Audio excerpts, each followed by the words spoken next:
exclusive summit cars in the Crew Motorfest. There is 4 that we're here to talk about today. 4 exclusive... Oh, I just put a livery on it. So, whoa, okay, yeah. Oh no, we've got another summit car coming up that you can get confused by just putting a livery on it. Okay, well, I'm not looking forward to that Rimac Navira anymore. We have 4 exclusive summit cars specifically to talk about today, as the Prestige ticket store is gonna shift over. I only have 30 kilometers in this thing. I'm surprised I even drove it. I don't even remember driving this. Oh, and okay, you can change the color at least. Ooh. Okay, there's alternate colors on this. That's not bad. Okay, the alternate colors has really helped. I never liked the black and red. It looks too tacky, gamery. I quite like the silver and blue. This thing, though, I don't know why you would ever want this thing over just the base Ivory Tower Aezus. Like, am I crazy for... Holy!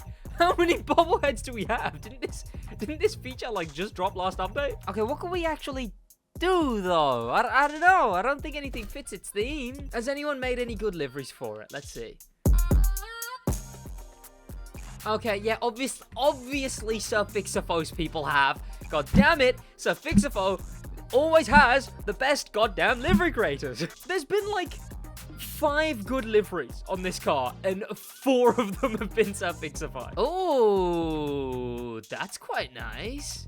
I don't know who RFK Racing is, but unless it's gonna make my car an anti-vaxxer, I think I'm fine. That looks actually really nice. And of course, this car released, well, recently, meaning it's got whoever that one vehicle designer is who keeps putting semi-slick tires on all of his edition cars. P.S.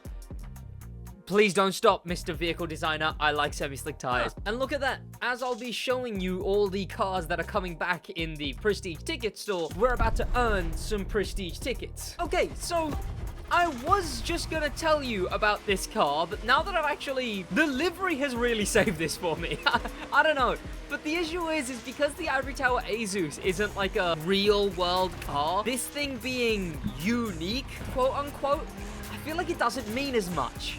Am I wrong? Look, maybe you will buy this thing as it comes back in the Prestige ticket store, but I just don't know if I didn't own it or many other Summit cars, I think I'd definitely get anything else before I would get this. Unless I'm wrong for that. I'd rather just get the, especially for how long it would take. What, hypercars are like 6,000. That's nearly 2 whole playlists worth of Prestige tickets. I mean, come on. That's insane. You know what? Rank them. All these cars so far that are coming back in the Summit, rank them. Because I think this one, for me, it's going at the bottom. It's definitely going at the bottom. Oh well, time for car number 2. This is our next car on the list. The Forsberg 370Z. Let me tell you something about this thing. Well, it's the only rerun this update, or at least Summit rerun, because we already know that the main stage is all and only reruns now, but the Summit, for the most part, was new vehicles. Except for this one. This is the last one that is from the Crew 2. It was from the Forsberg update, but unfortunately, that means it's got a lot of the things that kind of suck about cars from the Forsberg update. That means it's got no color customization, no visual part customization, and no livery customization. All we can do is put vanities on it. But like I was saying... Okay, you're back? You enjoyed? You're back? Okay, right, great. Here's a few bits of Crew, SidWaj, Crew, lore, fun, fact. Or something? What even was... Look, I need a better name. I do. Someone help. I think. This thing is not a real car. That's the fact of the matter. This thing is not a real car. You may know the other Forsberg vehicles in the Dominion Forsberg update, but those cars, the other Forsberg cars, those are real Forsberg cars. This one isn't. It's not a real car. It was the only Forsberg car that featured in the Summit. The rest were Motor Pass, which then eventually came back. But because this one was fully exclusive, like locked only to the Summit, I guess that meant they wanted it not to be a real car. See, Forsberg owns a plethora of 370Zs, be that a rally one, a drift one, or another drift one, or the same, different gens of the drift one, or other drifting ones, or, drift ones, but this one, coincidentally enough, it's not real. Which does fascinate me because obviously it's got, like, you know, it's got NOS energy drink. It's got real sponsors on it. But on the top of the car, you can kind of see it says Forsberg Dominion. The art style on the livery of this car as well is just the art style from the Forsberg update. It's also a street car rather than being a drift car or a racing car of any kind. And now it's a summit car in the Crew Motorfest. You know what? I'm actually proud of it.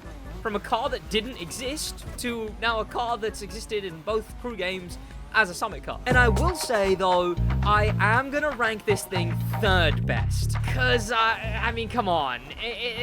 As much as you can't do anything to it, maybe you prefer the Stealth Edition just on customization. But look, the back window being knocked out, it's quite cool. The back window being knocked out is quite cool. And thanks to that back window, you can really distinctly tell that this is the Forsberg 370Z. The livery, although a livery you can't change, it has made the car unique. The interior is distinctly unique with animated gears maneuvers with the button and the handle and then animated handbrake as well. I just think this thing is undeniably more unique than the base 370 compared to the Stealth to the regular Aezus. Hang on, I'm just checking my mirrors. What's that behind me? Oh, it's the subscribe button, so you stay up to date with more Crew Motorfest content, information, and just enjoying the game. Please watch the ones where I'm trying to just enjoy the game. Well, I guess you're gonna have to hit the subscribe button now. The Zenvo, the next car on our list that is also gonna be returning with the other 3 vehicles on this list. The Zenvo, also in hypercar with the regular Zenvo, is Shmee's specific spec of the Zenvo. If you don't know Shmee, he's a very rich person. But he's a very rich person who made a YouTube account and decided to upload videos on all of his very, very expensive cars. He's like the UK's version of... This might be insane, and I might make every audience of every single one of these people mad for saying this. And I might be wrong too. He's like the UK's version of Stradman. But obviously he has a very good relationship with Zenvo as they let him add his own spec'd version of his car in game, and that's a bit unfortunate actually, because it means that this thing, although it's great and all, it is just Shmee's base spec, because you can't really do much to a Zenvo. That's all it is. It's stock options that you can get when buying a Zenvo. In fact, my other Zenvo, for some reason, McDonald's color scheme Zenvo, I didn't even notice that before. Why have I got a McDonald's Zenvo? See, if I stocked this thing out, the yellow is basically the only thing different to this thing and this thing. This thing has like a more green? Yeah, it looks green. And then obviously the purple color on it. But again, because of that, it means you can't do anything to it, which is so annoying. It's so annoying. Oh, I kind of have to admit, this one, again, would be wasting prestige tickets. Is that crazy to say? 2 playlists worth of an entire custom mode for something that is just a slightly different version of another thing. I mean, come on, man. I don't know if I can justify it. It's nice to have another version of the Zenvo with the wobbly spoiler, but do I really want to have to pay that many prestige tickets for another wobbly spoiler Zenvo? There is only one thing saving this car for me. There's only one thing. This is the only car in the Crew Motorfest. Get ready for this, because this is actually, it's pretty unique. With UK license plates. It's not got the correct font, which I don't entirely understand, because the UK official font is... You know, it's free, but it's got the white number plate on the front and it's got the yellow number plate on the back, as is UK regulation, as it allows drivers to, at a passing glance, notice if they're looking at the back of the vehicle or at the front of the vehicle. That is actually the reason, if you didn't know. So look, if they ever add custom license plates in this game, and you get ones from the cars that have unique ones on them already, this thing will give me UK license plates. Also, add custom license plates. How long has it been? Okay, it's time for the big one. This was the first content creator car. And there was another content creator car that came out this update. And You know what it is. There's not even a point making a big old transition to it. Look, you're already all excited about it. Okay, put it away. All right. Look, you guys are all here for the BlackPanthaa Skyline. Which Look, I've only done this to the BlackPanthaa Skyline, as I'm 100% sure Theo would do this to the BlackPanthaa Skyline. Okay, no, I bought this from the custom show, and I don't know what they did to it. Hey, look at that. See, that makes sense. See, because you know, it's undeniable that this is one of the best Summit cars to come out of that update. Being customized based on, well, essentially just asking Theo, what would you do to a Skyline if it didn't cost over £100,000 and lose that value immediately if you did any of this to it? And this was the answer. The hood, the wide body, all of it. It was actually later updated for that bottom bit to be moving. That wasn't originally a moving bit. Oh. Whoa! What the hell happened there? This is a must buy. If you don't own this car, you need this car.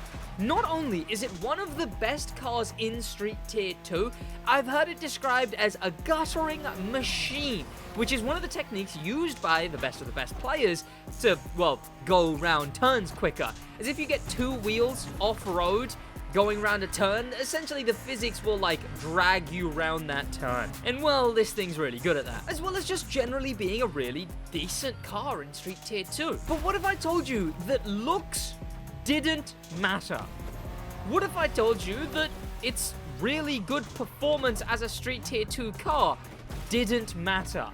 There is another massive reason that you need to buy this car when it comes out in the Prestige ticket store. This car holds the keys to two exclusive rare colors. See, the color that it has on right now, that sort of bluish, purplish, metallic, iridescent color, you can't actually get that color on any other car naturally.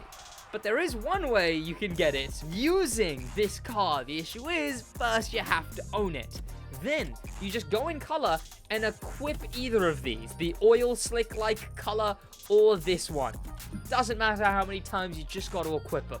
Now, once you've done that, you can go to any other car in this game. Click custom. Okay, preferably one with color options.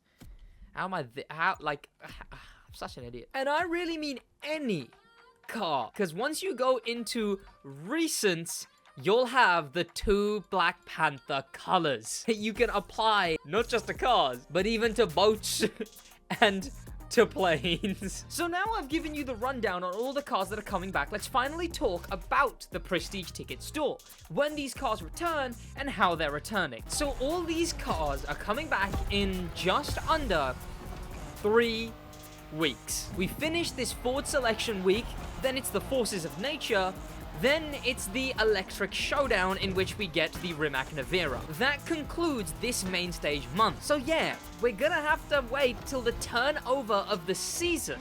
The Red Bull update, still like only 90% confirmed-ish, kind of. They've not really actually said it's a Red Bull update yet, but presumably they'll start marketing, I don't know, next week probably. But once Season 6 rolls around, that is when we get not only these 4 cars that I've talked to you about today, but also all the vanities in the custom show and the summit that came out during that update. If you wanted the exact date, it's March 5th. And I want to ask, what do you think of that system? The dumping at the beginning of a season system?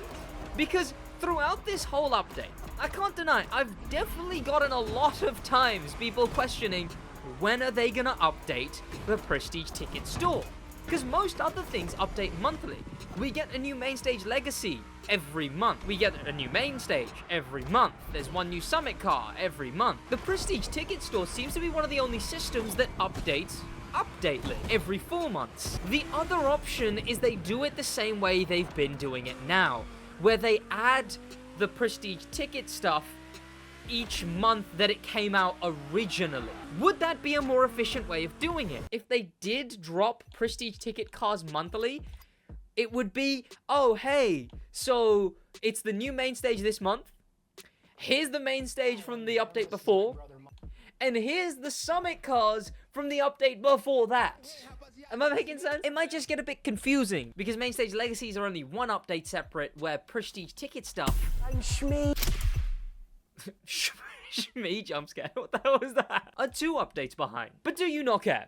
Do you think it doesn't matter, instead we should get monthly release? Or are you fine with it being dumped at the beginning of the update? I think I'm fine with that. I just wish they made it a bit more clear, I guess. I don't know. That was everything prestige ticket and summit car store related coming out soon. A review of the cars, the info, and, well, a question that I'm genuinely curious on. That's gonna be about it from me in a bit.